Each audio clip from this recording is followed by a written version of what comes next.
आदरणीय दर्शकों, ज्योतिष प्रणाम के साथ इस माह अक्टूबर में 17 अक्टूबर को सूर्य तुला में प्रवेश कर रहे हैं दोपहर पश्चात।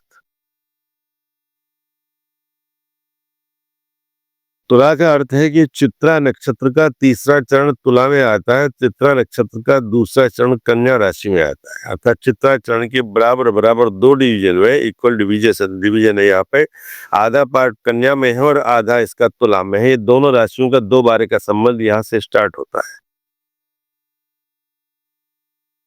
इससे पहले सूर्य की कृत्तिका नक्षत्र ने 2 बार राशियों का संबंध शुरू कर दिया था। तो हम तुला पे करते हैं। तीसरे चरण में जब सूर्य प्रवेश करते हैं और तुला राशि में प्रवेश करते हैं तो नवांश भी तुला यानी नवांश भी शुक्र का ही है।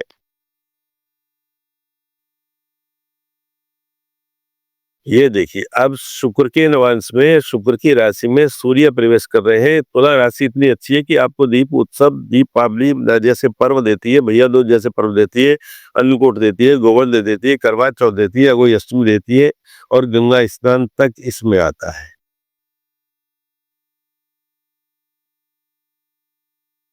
दक्षिणायन में सूर्य होते हैं, दक्षिण गोल में सूर्य होते हैं। जब सूर्य तुला में प्रवेश कर रहे हैं उस समय चंद्रमा केतु के साथ सिंह राशि में है, मीन राशि में शनि भ्रमण कर रहे हैं, कुंभ राशि में राहु है और मंगल तुला राशि में है, बुध भी तुला राशि में पहले से विराजमान है, शुक्र केवल कन्या राशि में है और बृहस्पति मिथुन राशि में है। ये समीकरण ग्रहों का, लेकिन हम केवल बात कर रहे हैं तुला राशि की। बहुत से ज्योतिषी कहते हैं कि तुला में सूर्य बहुत कमजोर होते हैं, ऐसा नहीं है। कार्तिक का जन्म सूर्य की उपासना चाहता है, ये बात अवश्य सत्य है कि कार्तिक वालों को सूर्य की उपासना करनी चाहिए, सूर्य को जल देना चाहिए, सूर्य का मंत्र दर्शन करना चाहिए, मंत्र जपना चाहिए, उनका दर्शन करना चाहिए। सूर्य नमस्कार करे तो सर्वोत्तम है, उसमें सभी एक्सरसाइज सारा योगा हो जाता है, सूर्य नमस्कार हो जाता है।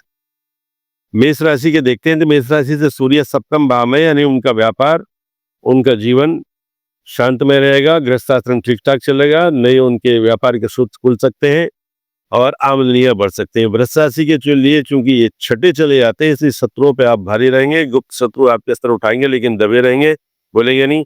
गुप्त रास्तों से गुप्त धन आपको मिल सकता है, कभी किसी को दे के भूल गए हो तो वो घर वापस आ सकता है। ये लिए आपके लिए एक अच्छी और शुभ सूचना है। मिथुन राशि के लिए, क्योंकि वहां से पंचम में, तो संतान के लिए थोड़ा सा चिंतित हो सकते हैं, उन्हें बुखार उखार आ सकता है। इसे मौसम का बदलाव मत मानिए कि सूर्य का ही बदलाव है ये।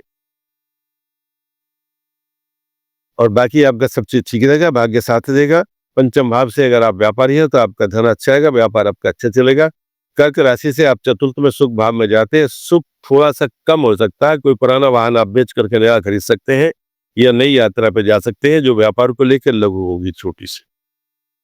सिंह राशि से आप तीसरे भाव में जाते हैं, यानी ये लाभ और पराक्रम का संबंध है। बिना परिश्रम करे लाभ होता भी नहीं है, आप जानते।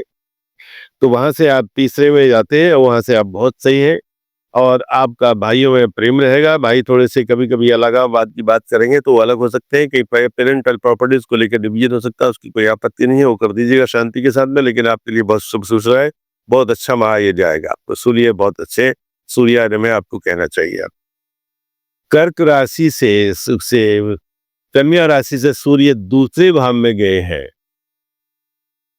दूसरे भाव में जब सूर्य होते हैं तो ये ईमानदारी से धन कमाना सिखाते हैं। अगर आपने गड़बड़ की तो ये आपको कुछ नोटिस सरकार से दिलवा सकते हैं। ये ध्यान रहे, कोई टैक्स आपने नहीं दिया हो तो उसे समय से चुका दे, कोताही नहीं बरते। यही थोड़ी सी आपत्ति, बाकी कुछ नहीं। धन आपके पास आएगा, उसे कोई रोक नहीं सकता है।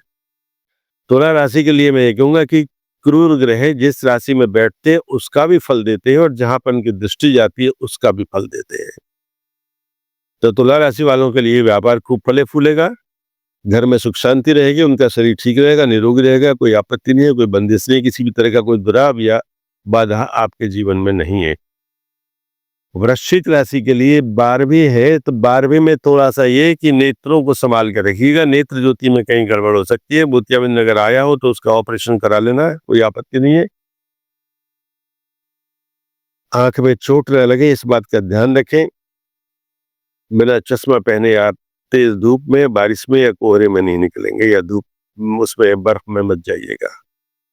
ये आपके लिए एक सतर्कता की बात है। धनु राशि के लिए लाभ स्थान में होते हैं सूर्य, इसलिए आपको चहुमुखी लाभ की आपकी संभावना हम व्यक्त करते हैं, संभावना होगी और बड़े भाइयों से भी आपको खुशखबरी मिलेगी। उनका शुभ आशीर्वाद आपके साथ रहेगा। मकर राशि का 10 में होते हैं, कारोबार खूब फले फूलेगा। हो सकता है नई योजनाएं बने और वो क्रियान्वित हो जाए। आपके लिए पौवारे 25 है यहाँ पे मकर राशि के लिए, क्योंकि दोनों राशिपति शनि और तुला के स्वामी शुक्र मित्र है और तुला के उसमें शुक्र के नवांश में ही सूर्य चल रहे हैं। एक और बात अच्छी है, कुंभ राशि के लिए नवम भाव में जाते हैं तो भाग्य थोड़ा यहाँ आपका साथ देगा, परिश्रम कम करना पड़ेगा, भाग्य आपको देगा, कुछ काम भाग्य से बन जाएंगे। भाग्य की कृपा मान लीजिए, सूर्य भगवान को आप प्रणाम करें, उन्हें धन्यवाद दें। मीन राशि से आप अष्टम जाते हैं, मेरा निवेदन है यात्रा में संभल कर चलिएगा। आपका साथी आपको धोखा दे सकता है, कभी आप किसी को पैसे दे दे टिकट लेने के और आपके टिकट नहीं लेकर आए और कहता है दोनों टिकट मेरे पास है चल दे, और वो बीच रास्ते में कहीं गायब हो जाए तो आप चक्का खा सकें, गच्चा खा जाएंगे। इसलिए ऐसा नहीं करें, थोड़ा संभल कर रहे, अपनी अटैची अपना पर्स वगैरह संभाल कर रखें, डॉक्यूमेंट साथ लेके चले और जब चले तो थोड़ा सा जल पीकर हनुमान जी को प्रणाम करके चले या अपने गुरु को इष्ट को प्रणाम करके चले तो आपकी यात्रा मंगल में होगी। ये 12 राशियों का मैंने छोटा सा लघु सा आपको कलेवर दिया है। सूर्य आपके लिए बहुत अच्छे हैं, आपके नाम यश की कीर्ति फैलेगी। आप वीडियो देखते रहिए, क्षीर सागर को सब्सक्राइब करते रहिए। श्री हरि शरणम।